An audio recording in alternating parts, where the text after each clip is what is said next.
اللہ اکبر، تیری تک کے ادامہ میں مرید ہو گئے۔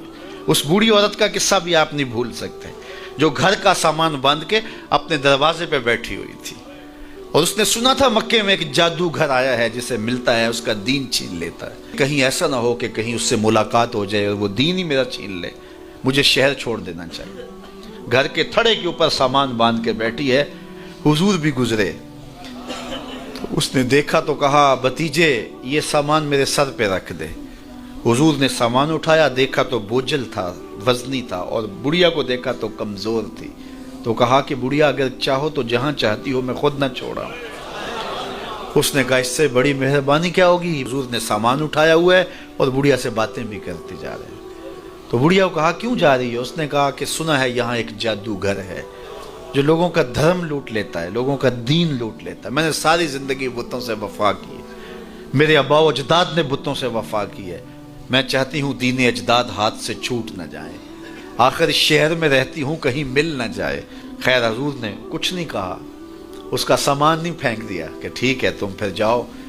سامان اس کا اٹھایا اور جہاں تک اس نے جانا تھا سامان پہنچایا، سامان سپرد کر کے واپس پلٹنے لگے تو اس نے کہا بچے اپنا نام تو بتا دے، لوگ کہیں گے کہ مکہ چھوڑ آئی ہو تو بتاؤں گی ایک جادوگر کے دکھ سے چھوڑ آئی ہوں، تو وہ کتنا برا بھلا کہیں گے شہر مکہ کو کہ جس مکہ سے لوگ نقل مکانی کرنے پہ مجبور ہو گئے، تو میں انہیں یہ بھی بتاؤں گی کہ جس مکے میں جادوگر رہتا ہے اتنا اچھا نوجوان بھی رہتا ہے، تو تیرا نام لیا کروں گی، تیرے قصیدے پڑھا کروں گی۔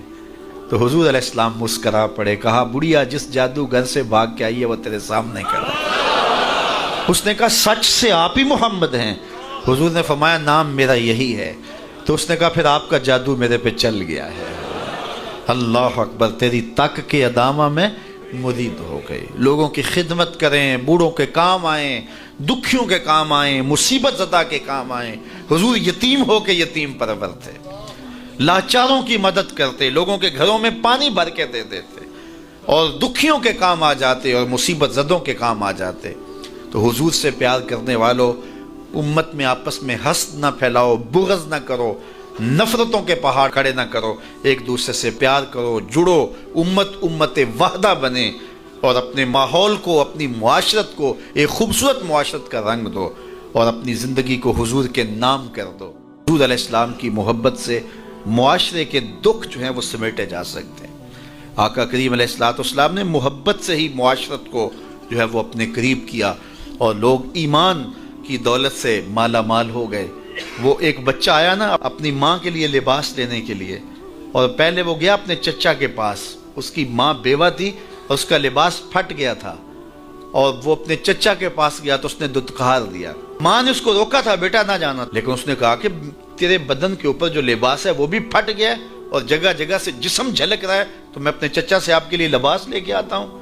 پھر جو رویہ اس نے اختیار کیا تو واپس روتا ہوا آ رہا تھا، تو کسی نے راستے نے پوچھا کہ کیا ماجرا ہوا؟ اس نے کہا چچا کے پاس گیا تھا ماں کے لیے لباس لینے، اس نے تو لا کے بھیج دیا۔ اللہ اکبر۔ تو اس نے کہا کہ جا سین حرم میں محمد نام کا ایک شخص بیٹھا ہوا ہے، اگر تو اپنا دکھڑا اس کے سامنے پیش کرے تو وہ امید ہے تمہیں رد نہیں کریں گے، لیکن سن لے ان کا دین کوئی اور ہے۔ اللہ اکبر۔ اپنے ماں کے پاس آیا تو ماں کو کہا کہ چچا نے رلا کے بھیج دیا، لیکن آپ کی حالت مجھ سے دیکھی نہیں جا رہی۔ بچہ ابھی شعور کی منزلوں میں قدم رکھ رہا تھا، پہلے بہت چھوٹا تھا، اب اس کے اندر ایک جذبات تھے بچے کے اندر۔ تو ماں نے کہا کہ بیٹا نہیں ان کے پاس نہیں جانا، سنا ہے کہ جو ان سے ملے دین دھرم چھین لیتے ہیں اس کا۔ اللہ اکبر۔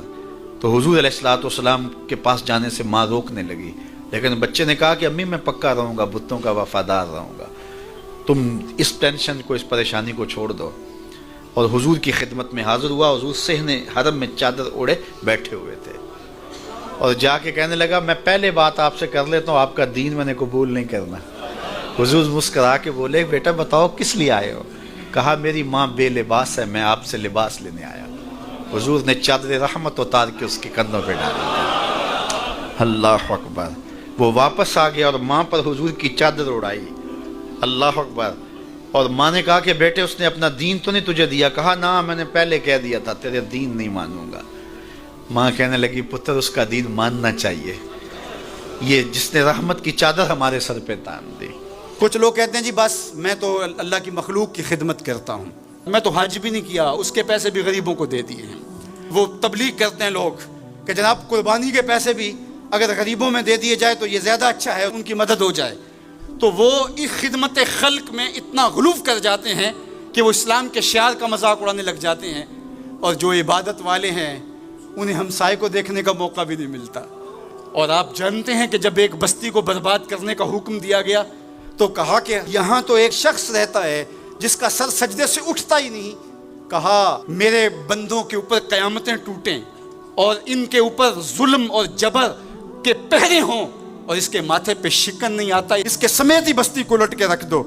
یار عبادت کرتے ہو لیکن ہمسایوں کا خیال بھی رکھو۔ میرے حضور علیہ الصلوۃ والسلام نے لعاب پھینکا نا تو صحابہ نے اپنے ہاتھوں پہ لے کے اپنے منہ پہ مل لیا۔ آپ نے عشق اور محبت کی لوک داستانیں بڑی سنی ہوں گی، لوگوں نے نہریں بھی کھودی، لوگوں نے محبوبوں کے لیے کیا کچھ نہیں کیا، لیکن آج تک آپ کو ایسا نہیں ملا ہوگا کسی محب نے محبوب کا لعاب بھی چاٹا ہو۔ کائنات میں یہ انوکھا باب ہے۔ تو حضور علیہ الصلوۃ والسلام نے فرمایا کہ تمہیں اس چیز پر کس نے ابھارا کہ میرا لعاب بھی اپنے چہروں پہ مل رہے ہو؟ تو انہوں نے کہا اللہ اور اس کے رسول کی محبت نے۔ تو میرے حضور نے اس کی نفی نہیں کی، لیکن ساتھ ہی فرمایا اگر کوئی چاہتا ہے کہ اللہ اور اس کے رسول سے محبت کرے اور اللہ اور اس کا رسول اس سے محبت کرے تو وہ ہمسایوں کے حقوق کا خیال رکھے۔ یعنی تمہارا یہ پہلو بھی، تم عاشق رسول بھی ہو لیکن ہمسایوں کا بھی تو خیال رکھو۔ تمہارے گھر پہ جھنڈا تو لگا ہے حضور کے میلاد کا، لیکن اگر ہمسایوں کے گھر میں اندھیرا ہے تو یار اپنے گھر میں اس سال اگر چراغاں نہیں کر سکے، غریب ہمسائے کا میٹر کٹ گیا اس کا بل دے دو، آمنہ کا لال زیادہ خوش ہوگا، میلاد والا رسول زیادہ خوش ہوگا۔ اس لیے دونوں پلڑے برابر رکھو، نہ تو عبادات کے زعم میں تم خدمت خلق کو اور ہمسایوں کے حقوق کو، رشتہ داروں کے حقوق کو بھول جاؤ، اور نہ یہ کہ تم خدمت خلق کے نام پہ عبادات کا مذاق اڑانے لگو۔ وَكَذَلِكَ جَعَلْنَاكُمْ أُمَّةً وَسَطًا۔ ادارت المصطفیٰ دونوں بازوؤں کے ساتھ اڑنے کی فکر رکھتا ہے، اور امت وسط کے مزاج کو لوگوں میں راسخ کرنا شروع ہوتا ہے۔ ظاہر ہے جب کبھی اس بازو پہ زور پڑے تو کبھی اس بازو پہ زور پڑے تو بازو جھکنے لگتے ہیں، تو میرا اللہ مدد کرتا ہے، نصرت دیتا ہے۔ تو کبھی ہمارے کسی بازو پہ فتویٰ بھی آ کے جو ہے وہ زور ڈالتا ہے، کبھی کسی فتوے کا میزائل لگتا ہے، لیکن ہم تو بلے شاہ کی بولی میں کہتے ہیں بلے آلو کی تینوں کافر کافر آکھن تو آہو آہو آکھ۔ ہمارا کام الجھنا تھوڑا ہے، ہم نے تو آگے بڑھتے ہی چلے جانا ہے، اور ہماری منزل تو مدینہ ہے، ہم نے تو اس کی طرف عازم سفر رہنا ہے۔ ادارت المصطفیٰ ایک فکر کا نام ہے، اور وہ فکر جو مدینے کی ضیاؤں سے پھوٹتی ہے، گنبد خضرا کے جمال کی روشنی ہے، اور وہ مصطفی نہیں ہو سکتا جس کے دونوں بازو میں سے ایک بازو شل ہو۔ حضور کی امت سے جس کو پیار نہیں ہے، حضور کی امت سے جس کو محبت نہیں ہے، حضور کی محبتوں کا کبھی بھی